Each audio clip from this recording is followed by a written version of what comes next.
This is Paul Mascetta, and in this video I want to share with you the key differences between the master communicator and the average or the poor communicator.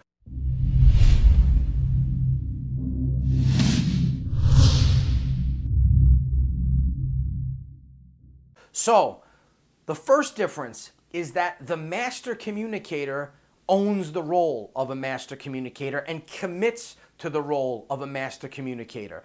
They don't fill themselves up with negative self-talk and doubt and constantly tell themselves about the challenges that they can't overcome or what they suck at or what they're not good at, and focusing on their weak points or their not so strong points. Master communicators, just like masters of anything else, focus on what they're good at, and they feed themselves positive self-talk. They tell themselves that they're master communicators. They tell themselves that they can persuade anyone. They tell themselves that they can negotiate anything that they want. They tell themselves that they've mastered the art of body language, and they fully commit to owning that role. Now, of course, that's the mental side of it.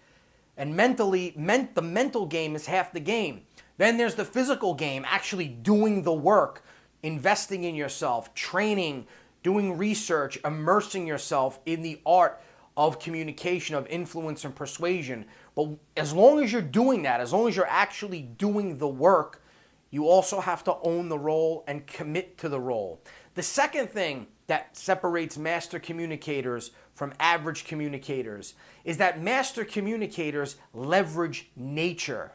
They leverage what people organically do by nature, the way people organically think and behave by nature, and they utilize that to their advantage. And in that process, they focus, and this is very important, they focus more on influencing or persuading as opposed to focusing on being right. And there's a big difference. And oftentimes the poor communicator will sacrifice the ability to influence and persuade to instead try to prove themselves, prove that they're right, prove that they know what they're talking about, prove that they have the right belief system, try to justify why they did something.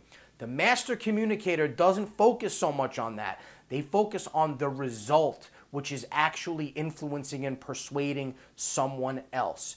And so what I mean by leverage nature, I see a lot of self-help gurus out there, and they give people advice that doesn't leverage nature. It actually refutes nature. So here's what I mean by that. Here's an example. A lot of times I hear people say, don't compare yourself to other people.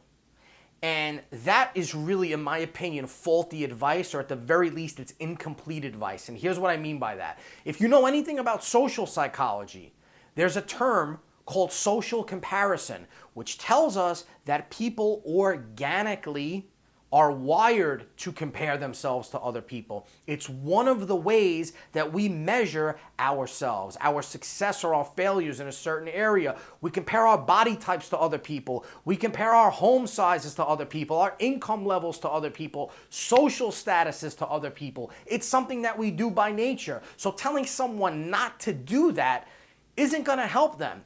What I do believe that they should say is something like, don't compare yourself to other people and let that get you down, or let that depress you, or let that affect you in a negative way. I think that's what they really mean to say, but they don't say it. So the master communicator, again, doesn't follow advice like that and try to refute nature and change what people organically do. Instead, the master communicator makes it his or her business to understand the way people think, act, and behave, how they form attitudes and beliefs, and then they utilize that to their advantage to influence and persuade other people. The third thing that separates master communicators from poor communicators is that master communicators understand that communication is a looping cycle, which means you have a thought, an attitude, a behavior, you project it onto someone else during the communication process. That person then processes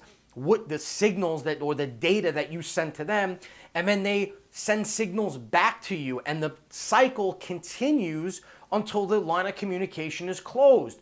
What poor communicators do is they fail to realize They fail to realize a couple of things. Number one, they fail to realize what kind of signals they're giving off. So they don't pay attention to their body language. They don't pay attention to the way that they speak. They don't pay attention to whether or not they're building rapport. They're just spewing out what's on their mind, trying to prove their point, and they could care less about how the other person is processing what they're saying. And because of that, they either completely block people, they can't communicate with them effectively, they can't build rapport with them, they certainly can't close a deal with them, influence or persuade them, and they're also closing themselves out to the feedback that they could be getting from those people.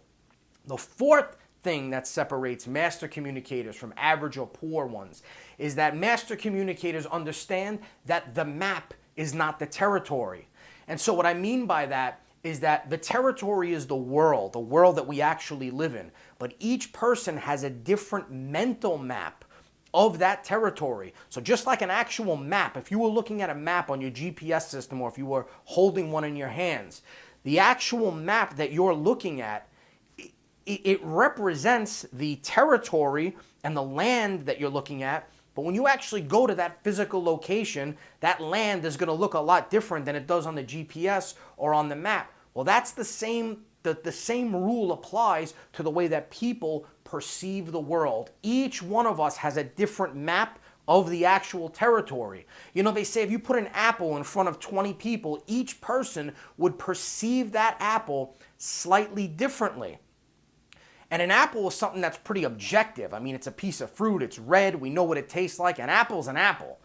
Yet, every person would perceive it slightly differently. So you can imagine how differently people perceive things that are more subjective, like thoughts, behaviors, opinions, actions.